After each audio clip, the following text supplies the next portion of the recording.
वातव्याधीवरील चिकित्सा वर्णन करताना आचार्यांनी तिथे एक प्रश्न विचारलेला आहे आपल्याला।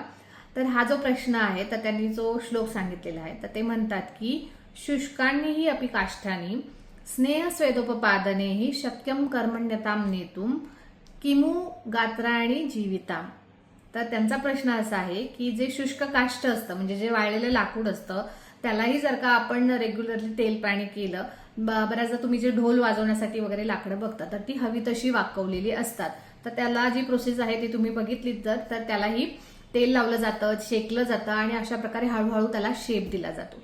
तर अशी ही मेलेली लाकडं ज्याच्यामध्ये काही जीव नाहीये अशा लाकडाला सुद्धा जर का आपण स्नेहस्वेदन म्हणजे तेल लावलं आणि शेक दिला तर हव्या त्या शेपमध्ये वाकवता येतात।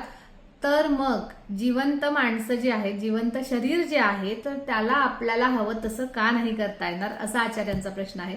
आणि त्यातच त्याचं उत्तर आहे की वातव्याधीमध्ये बऱ्याचदा हाडांमध्ये विकृती आलेली असते किंवा अंग जे आहे ते त्याचा शेप चेंज झालेला असतो। तर असं काहीही झालेलं असेल तर आपण त्याला जर का रेग्युलरली स्नेहस्वेदन केलं, त्याला आपण ऑइल्स दिले आणि शेक दिला तर ते आपल्याला हवे तसे करता येऊ शकतात, हवं तसं त्याची कार्यशक्ती वाढवता येऊ शकते।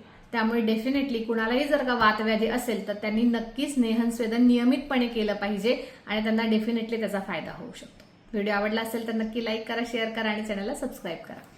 धन्यवाद।